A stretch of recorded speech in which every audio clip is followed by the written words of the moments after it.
ship a little bit here? I think so. When they're healthy, I mean, look at the level of talent that they have. James Harden is only the reigning MVP. He'll end up being in top 5 in assists and in points. Chris Paul is going to always play at an all-NBA caliber level. They re-signed Clint Capella. He seems to be finding his game.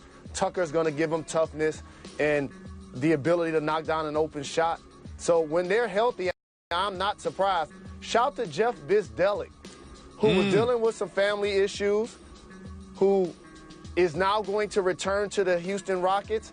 And the reason why I made sure that I gave him an acknowledgement, because this time last year, most people didn't even know who that was as it related to the Houston Rockets. He was the key. But he was a key cog in their defensive prowess that clearly has been lacking. So therefore, without him, his stock went up. Now we're saying they will bring back their defensive guru, a word that has never been used on this network to describe Jeff Bisdelic until right now. I mean, Jeff Bisdelic, like, the biggest difference between the Rockets 2 years ago and the Rockets last year was their defense. Their defense came together, and a lot of people don't understand that NBA teams, kind of like NFL teams, have defensive coordinators, and that's basically what he was, and their defense is cratered. He knew his phone was going to ring. He knew that phone was going to ring after watching the first few games, and I think the Rockets will be very happy to have him back. We're going to move on, though. A Super Bowl contender could be adding a new weapon as soon as this week. Keep it moving or hit the brakes. Hit the brakes. Jalen Rose, the Saints are working out some wide receivers. No big deal, looking to bolster the receiving core. One of those receivers, though, is Dez Bryant. Could we see Dez Bryant with the NFL shield on his uniform this season? Head coach Sean Payton has Texas ties. Dez Bryant clearly would love for an opportunity to present himself in the NFL. What better way to do it than leaving the Cowboys, who are not going to the playoffs, to join the Saints, who are as hot as it gets as it relates to NFL teams. A clear-cut team along with the Rams distinguishing themselves in the NFC. If he could join that squad, that would be a really good look for him. And the NFC continues to get stronger. Falcons, the Carolina Panthers are coming. The Vikings are still out there. So it's going to be great theater. Next, Reebok wants to party with Cardi.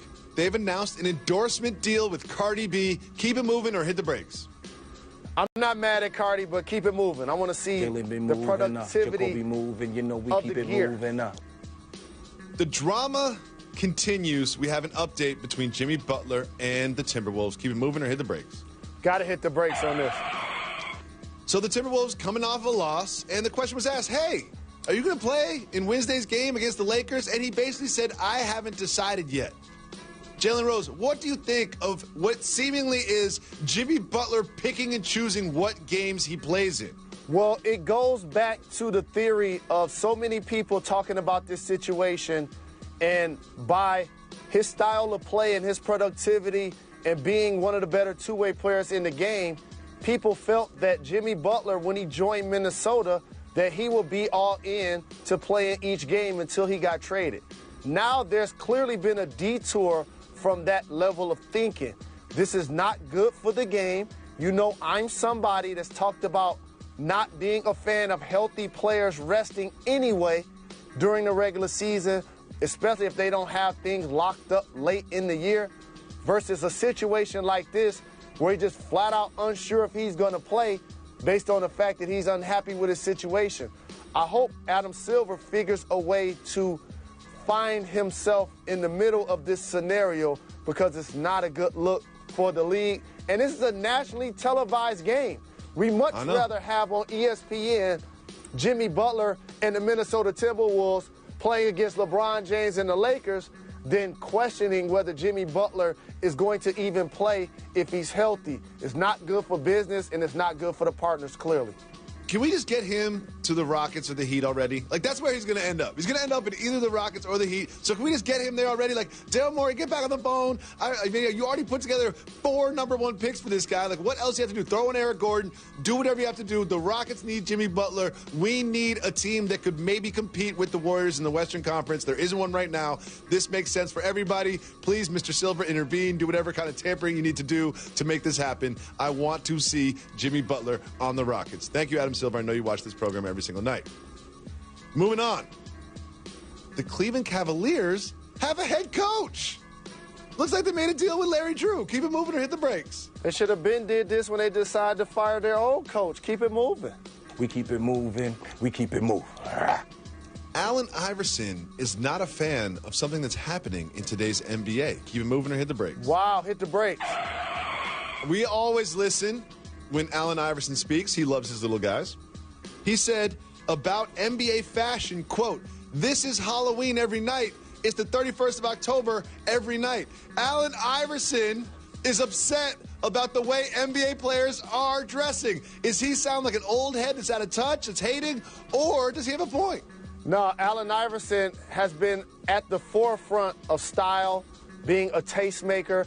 I appreciate people like this in the industry who have had styles that people copied, like the cornrows and things of that nature of a guy that was playing at an MVP level. I could not imagine Allen Iverson scooting up and down a bed to try to put on some tight pants. I just can't imagine him doing that.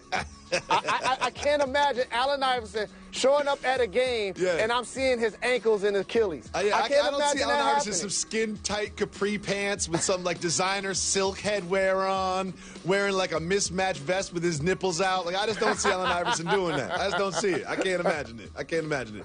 Coming up next on Jalen and Jacoby, time for Soft Move. Welcome back to Jalen and Jacoby. Jalen Rose. The Denver Nuggets are 9-1. The Denver Nuggets played the Celtics, a championship contending team, last night, and they beat them. They've also beaten the Warriors. Not only that, Jamal Murray put up 48 points against this Celtics team, and Kyrie Irving. Look at all these different ways that he's getting buckets. What did Jamal Murray show you last night? That he, along with Gary Harris and that terrific young backcourt, continue to ascend. And for those who haven't been paying close attention to this program and didn't hear you and I echo the fact that the Denver Nuggets are going to be really good this year, now people are starting to pay attention, and rightfully so. This is a quality win on your home floor. They're playing without Will Barton. We know the Joker's going to play at an all-star level at the center spot. Paul Millsap is giving them good minutes. Trey Lyles gave them quality minutes as well. I really think this team, once they get fully healthy, depending on what happens with Isaiah Thomas as the year progresses, is going to shock a lot of people in the Western Conference, because this is legitimate. I'm not saying it's going to be 90% win percentage type of good, but I'm telling you, they're trending towards being one of the top 4 teams in the Western Conference if they can keep it up. I mean, you know I like this team, and one of the only things I look at them and say, they're not that deep, but if they do get Thomas back, I don't think Porter Jr. will play, but they've got, Barton is not playing now. Like, they've got some players that should come back and contribute for them as they get deep in the season. I really like this Nuggets team. If you have League Pass and you're on the East Coast, it's worth staying up and watching some Nuggets basketball. There is something that happened at the end of the game that I need to talk to you about, though, Mr. Rose. Let's just take a look at the waning seconds of this Nuggets win. You see, we got Murray with the ball. He's got 48. He's just casually dribbling around and pulls up. Just pulls up. What's wrong with that, Jalen? My man can't shoot. It's an unwritten rule in the NBA, and Kyrie's going to get a $10,000 fine for throwing that ball in the stands, that when the game is decided, it's the final possession, it's okay to just hold on to the ball and not add fuel to the fire, not try to pile on, not try to demean or disrespect the opponent as it's called. The fight has been called. Stop the battle. Okay. I understand. I understand why Kyrie was mad, but one thing I love about Kyrie is the way that he handled it afterwards when he spoke to reporters. Let's listen. Congratulations to him having 48 points. He did it in a great fashion against us. Our defense has to be better, but the ball deserves to go in the crowd after a move like that. So do it in the crowd. You know what? He's like, no big deal. He's like, I was mad at the time. I was upset, so I threw the ball in the crowd. But congratulations to him. We need to play better defense. I like the way he handled that. He could have gone a different way with that. Absolutely. But I want to go deeper into the box score, because we're going to talk more about the Nuggets as the season progresses. And the Boston Celtics are my favorite to win the Eastern Conference, just slightly ahead of the Toronto Raptors. I can't wait to see those two teams play in the conference finals. It's really a coin flip. They're both playing so well. But I want to talk again about the Boston Celtics, and I want to make sure I put something on wax. I've alluded to this already. They have, in my opinion, one of the best general managers and head coaching combinations in the game in Danny Ainge and Brad Stevens. They have a multitude of assets not only on their roster, but they could get up to 3 first-round draft picks this year. They're going to have to look deep and hard at their roster and figure out if they want to keep the dynamic Kyrie Irving a part of this team going forward. Yep. Here's what I mean. Styles make fights. And if I'm building a squad, there isn't 12 people in the NBA that I would build around over Kyrie Irving. I think he's that good. I saw him shoot down the Golden State Warriors in the NBA Finals on the right wing. I saw he and LeBron James score 40-plus points. I've seen the 50 points versus the San Antonio Spurs. Like, this guy is an amazing scorer who has the best handles in the entire game, okay? But the Boston Celtics are a team that predicates itself off ball movement and player movement. And when he's at his best, it's 31 points, a handful of assists. It's not 12 or 15 assists type of primary ball handler. So when he's out there performing and doing his thing, and Gordon Hayward, who wasn't a part of the team last year because he was injured, has now returned and he's not playing well. So you put both of these guys back on the team. What ends up happening? You suppress the productivity of certain players. In particular, Tatum, Brown, Rozier, who made a name for himself, and Smart. So what they're going to have to decide is, are we going to give Kyrie a maximum contract and continue to play towards the style of an amazing one-on-one player that's limited defensively, or are they going to play like they did last year when he and Hayward were out of the lineup and still use those assets to continue to build on this great championship contending team? Jalen, there's something about this that you haven't mentioned, you just alluded to, is that decision becomes a lot easier if Gordon Hayward is Gordon Hayward. He had 8 points last night. 8 points. Like, he is not healthy. This injury was obviously more severe than we all expected. Remember last year we were talking about maybe him coming back last year during the regular season? Now it's the next season. It's over a full calendar year later, and he's obviously still mentally and or physically kind of hobbled by it until Gordon Hayward becomes what they expected Gordon Hayward to be when they got him there.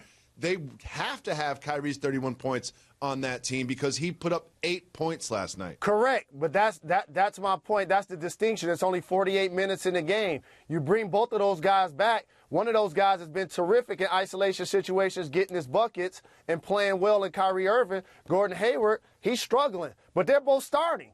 So now that clearly takes minutes and opportunities away from somebody else. This is a fascinating first world problem for the Boston Celtics. It really is. It really is. Jalen Rose, I'm going to move on to some news that matters.